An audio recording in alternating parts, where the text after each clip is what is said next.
The DJI Mic 2 wireless microphone system is the upgraded version of the original, very popular DJI microphone. And in this video, I'll show you how to use the DJI Mic 2 kit, specifically what's in the kit, a quick start guide, how to pair devices with and without Bluetooth, and I'll walk you through the buttons and layouts of the transmitter and the receiver, as well as show you my exact settings that I use whenever I film with the DJI Mic 2.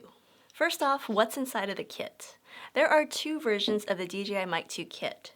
One comes with two transmitters and the other comes with a single transmitter, but both come with a charging case. And the settings are more or less the same, and so is the kit.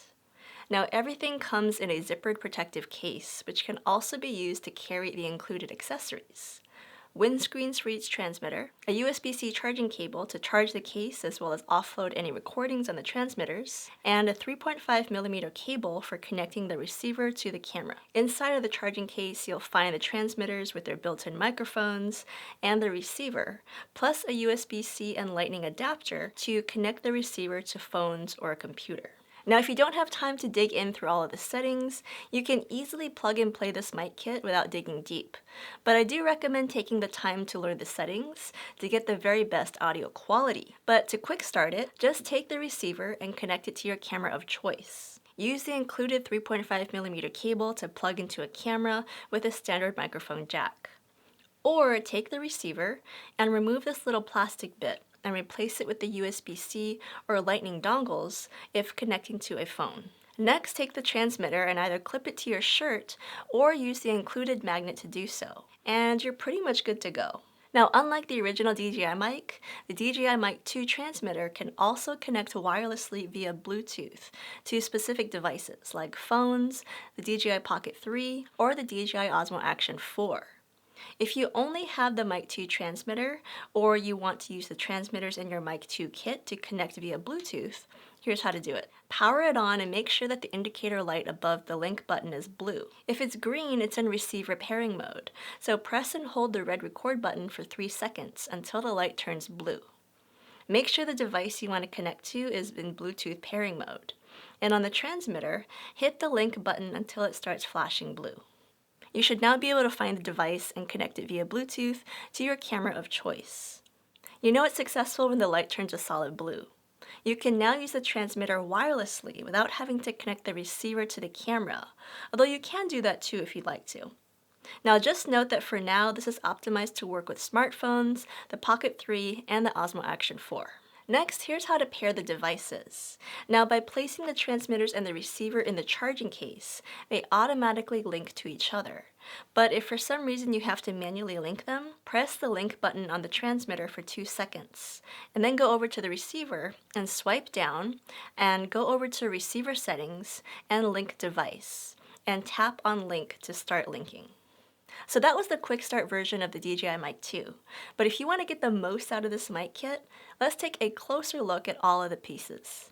Starting with the transmitters. Now the portion on top is where the built-in microphone is, plus the 3.5mm microphone jack if you want to plug in a wired lavalier microphone. By the way, DJI now sells its own wired lav mic, and it's definitely optimized for using with this transmitter. You can also attach the included windscreens by plugging it into this mic jack. Behind the transmitter is a clip for attaching to a shirt, or you can also use the included magnet for more creative placement. Let's take a look at the side of the transmitter. So the top light is the recording status LED. If it's on, that means you have internal recording activated. This is done by pressing the red button below it. Each transmitter has 8GB of storage, so you can record internally and use the transmitter as a voice recorder, or as a form of backup audio. You can also press and hold the red record button for 3 seconds to switch between using the DJI Mic 2 receiver or turning on Bluetooth connectivity. Also on this side, the transmitter is a USB-C port used for connecting the transmitter to a computer to offload the audio, update the firmware, or charge the transmitter. Each transmitter has about 6 hours of battery life. On the other side of the transmitter is the system status indicator, which can mean a number of things, such as your battery level. If it's red, you're nearing battery depletion.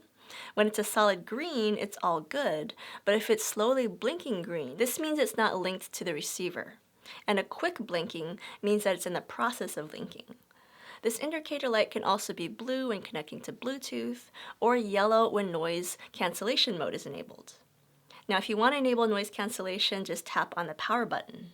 All right, this is the DJI Mic 2 transmitter now we're going to test out the noise canceling feature.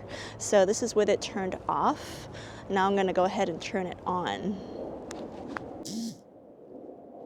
So now the noise canceling feature has been turned on. We've got some traffic behind me. We've got a plane flying overhead. So there should be a fair difference between the two audio samples here.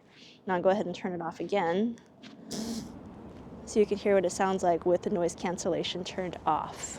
Below that is the link button and the power button. Also, a quick tip, the power button can be used not only to turn the unit on and off, but also as a remote control when it's connected to certain cameras. So specifically a smartphone or the DJI Pocket 3, you can tap on the power button to start and stop recording or to take a photo. Next, let's take a closer look at the receiver, which connects to your camera of choice if you are not using the Bluetooth connection mode. The bottom has a cold shoe mount for mounting to your camera. One side has a power button, while the other side has a 3.5mm headphone port if you want to monitor the audio in real time. There's also the 3.5mm TRS output jack for the cable connection to a camera. Don't confuse these two, because it can really mess you up.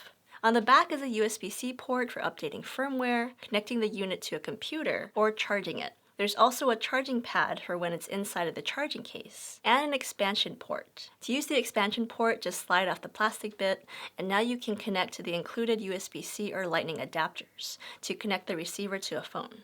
Finally, there's the front of the unit with the touchscreen display and the thumb wheel. The thumb wheel is optional, but it can really be helpful for selecting parameters more accurately. When you power it on, just swipe down on the receiver to get into the menu.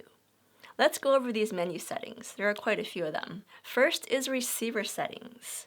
The first option lets you choose between mono with a safety track, or stereo audio. Now, mono means that there's one audio signal recording to one audio channel. When using the safety track, the output gain of the right channel is 6 decibels less than the left channel. So you can use that audio track if the source audio gets too loud, causing audio distortion on the left channel. Finally, stereo mode separates the audio on the left and right channels.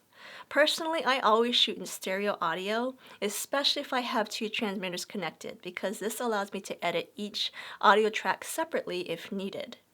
Just note that if you do shoot in stereo audio, you'll have to edit the audio track to turn it into mono in post-production. Now, if this doesn't make any sense to you, or if you want more details on mono versus stereo audio, let me know in the comments and I'll make a dedicated video on this subject in the future. Next is recommended camera settings, a new feature on the DJI Mic 2. You can select the brand and model of the camera that you'll be filming with, and the receiver gain will automatically be configured.